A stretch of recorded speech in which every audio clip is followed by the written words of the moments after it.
She was Hollywood's most gorgeous goddess, making Frank Sinatra cry and Mickey Rooney shudder. Millions were fascinated by Ava Gardner's emerald eyes and sexy charm, but the studio system tried to hide her dark truths. Tonight, we uncover how Hollywood's dream factory ruined a brilliant star. You'll be surprised at the price of fame and the dusty fields of Grabtown, North Carolina, where poverty clings to families like morning fog. Who knew young Ava Lavinia Gardner would become Hollywood royalty? She was born on Christmas Eve 1922, the youngest of 7 children in a destitute household that couldn't afford shoes. Jonas, her father, bled from tobacco farming. Ava was odd even as a child, even though her mother, Molly, did laundry to feed them. Her teachers murmured about her otherworldly beauty, how sunshine caught her dark hair, and those green eyes that seemed to hold secrets even at 5. Who knew this ethereal quality would be her greatest blessing and worst burden? The Gardner family lived in a 2-room shanty without power or water. Ava remembered her brothers huddled under ragged blankets and dreamed of escape on cold winter evenings. She realized that she would spend her adult life escaping the celebrity that saved her from poverty. When Ava was 14, her father died of bronchitis, making the family poorer. Mog made the heartbreak. King moved the family to Newport News, Virginia, to find work. Fate had other ideas. In this industrial town, Ava began a journey that would shatter her soul and immortalize her on screen. From tobacco farmer's daughter to Hollywood icon appeared like a fairy tale, but Ava would learn that fairy tales always cost more than anyone expects. In 1940, 18-year-old Ava appeared for another image at her brother-in-law's New York City studio. She had no idea that this photo would change her life, wearing a modest floral dress with her hair falling over her shoulders. The image captured an indefinable beauty that seemed to burst from the paper and take onlookers by the throat. A Metro-Goldwyn-Mayer talent scout was ecstatic when the shot arrived. After seeing the image, studio boss Marvin Schenk gasped, "Get me this girl." Ava was enslaved by a system that used her beauty and destroyed her humanity, but what appeared like a miracle was just the beginning. The MGM machine acted swiftly. Ava was taken from her family and placed into a glittering but rotten environment within weeks.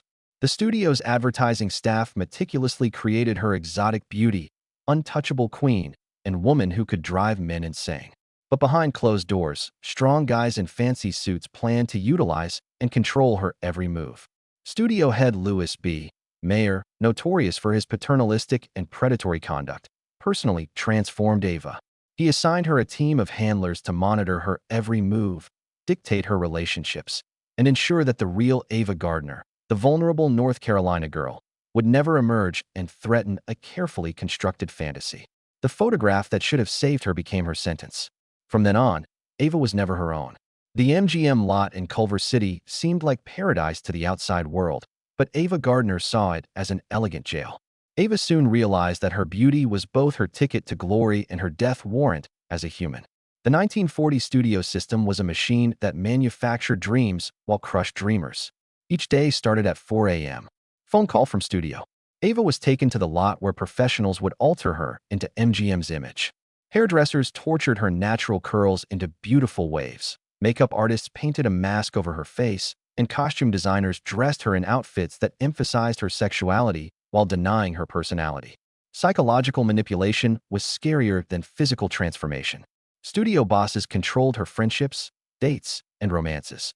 If Ava liked men the studio didn't like, they'd simply disappear. She was hushed when she disagreed with her image, and the loneliness was suffocating. Ava felt you daily in hundreds of people. Turley alone, she realized nobody cared about the real woman beneath the goddess facade.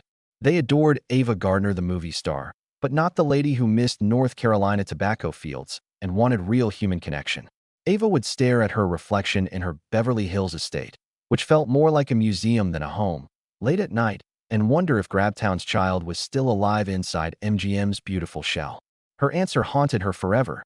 Mickey Rooney's charisma was ideal for 19-year-old Ava Gardner, who still believed in love. The small actor, a Hollywood veteran at 21, saw beauty, innocence, and most importantly, someone he could dominate in Ava. The press called their whirlwind relationship a fairy tale, but they kept it private. Ava learned how Hollywood love might be weaponized first. Rooney was MGM's golden child and largest moneymaker, so he could get away with behavior that would have wrecked a lesser star.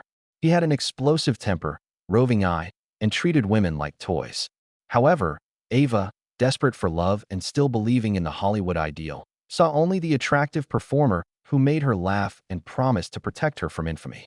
The January 1942 wedding was a media circus, just what MGM wanted. The studio's two young stars posed for photos with flashbulbs, but keen spectators may have seen Ava's hesitant gaze and her tendency to shrink when the cameras weren't rolling. She was coming to realize that Hollywood love was just another performance after trading one sort of confinement for another. The marriage collapsed quickly. Rooney's adultery was famous. He claimed to have slept with all MGM female stars except Jeanette MacDonald. Ava was heartbroken by each betrayal, but what hurt her most was realizing that even her husband considered her as a beautiful object to be held and shown. Ava experienced her first bitter lesson about Hollywood famous pricing when the divorce was finalized in 1943. Even love was commerce, and she was always sold. MGM's complex people management system was hidden from the public. Assets. Ava Gardner was constantly monitored by studio spies and executives who handled her life like a stock portfolio to maximize profit. Studio fixers were renowned for covering up scandals, arranging abortions, and disappearing inconvenient persons. When Ava showed signs of sadness and rebellion, these dark figures used threats, bribery, and psychological manipulation to control her. To manipulate her image, they monitored her phone calls, followed her dates, and planted gossip column stories. MGM's contract mechanism was escape-proof. 7-year contracts give the studio full control over stars' careers and minimal financial reward. While Ava earned a portion of her film earnings, the studio gained from her movies, appearances, and items carrying her likeness. Psychological stress was high. Louis B. Mayer, the studio chief, was known for calling his performers his children called treating them like property. He shifted between grandfatherly friendliness and violent intimidation, keeping stars on edge and dependent on him. This influence was particularly powerful and damaging for Ava, who had no father. The studio controlled her personal life narrative, arranging publicity romances and maintaining her image. Every relationship, friendship, and public appearance was designed to maximize her box office appeal while denying her any real autonomy or genuine human connection. If Mickey Rooney taught Ava about Hollywood love, her marriage to bandleader Artie Shaw introduced her to intellectual and emotional abuse disguised as sophistication.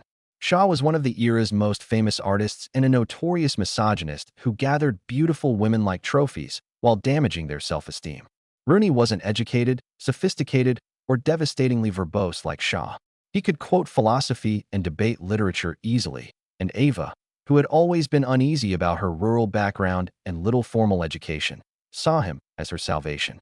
Finally, a man could lift her from a gorgeous face to something more significant, but Shaw believed education was psychological warfare. He would assign Ava books to read and humiliate her if she couldn't discuss them. She was ridiculed for her accent, mannerisms, and fork-holding. In the name of progress, he gradually shattered her confidence, making her feel dumb, uncultured, and unworthy of his attention.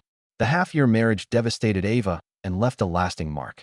Shaw convinced her that she was a lovely shell, intellectually and culturally worthless. These scars never healed, leading to a lifetime of self-destructive conduct and an inability to think anyone could love her for who she was. Ava said she lost her purity throughout the Shaw marriage. She wanted to be more than a Hollywood beauty. She believed she would always be beautiful. With each passing year, even that faded. Ava Gardner and Frank Sinatra had one of Hollywood's most disastrous romances, a passionate connection that nearly killed them. Sinatra was at his lowest in 1949 when they met. His voice was fading, his popularity was waning, and his infidelity and career failures were destroying his marriage to Nancy. Ava had never seen a man so vulnerable before Sinatra. Frank didn't control or change her like her prior marriages. Instead, he idolized her with exhilarating and terrible intensity. But this worship cost. Sinatra's love was possessive, jealous, and devouring. It started as a PR gimmick for their studios, but gradually became much darker and more dangerous. Sinatra would contact Ava dozens of times a day, arrive drunk at her house at night, and travel across the nation to see her for a few hours. The press called them Hollywood's most troubled lovers, but they didn't know how true that was. Mutual destruction fueled their relationship. Both were drinking heavily, fighting often, and making each other miserable with envy and fears.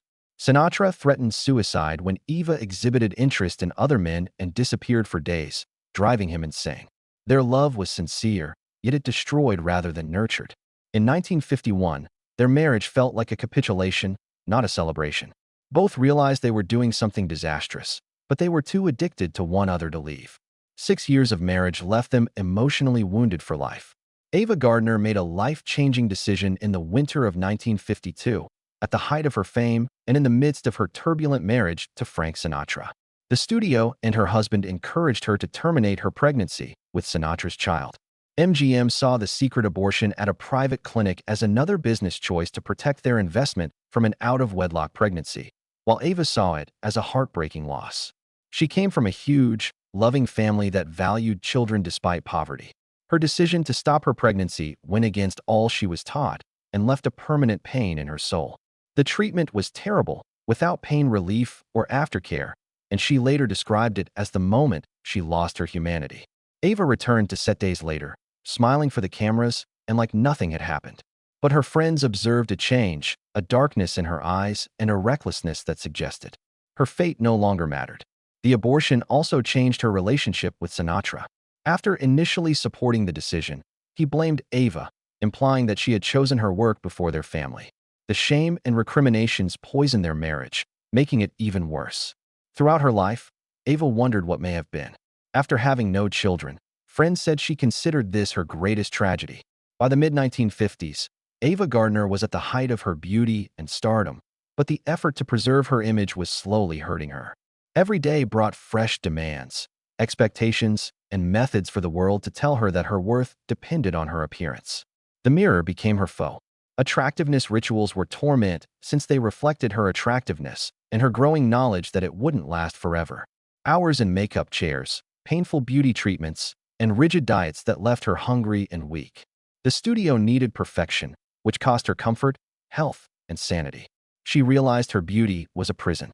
Age paranoia plagued her thoughts as she became smaller and more confining each year. She fell into sadness with every new line, gray hair, and unflattering snapshot. She knew Hollywood didn't want aging beauty, and she'd watched too many past stars fade to imagine she would be different. Knowing her career was short made every moment feel borrowed. Every success feels fleeting. E-drinking began as a technique to cope with strain, but became a jail. Alcohol dulled the agony and her beauty, creating a vicious cycle where she used to escape her issues made them worse. The studio's medics gave her medicines, energy boosters, sleep aids, and emotional painkillers. She became dependent on narcotics as a function in MGM's environment, and friends think this is when they lost the real Ava Gardner. Once a joyful and kind lady, she was slowly being replaced by a carefully kept mask that grew brittle with each passing day.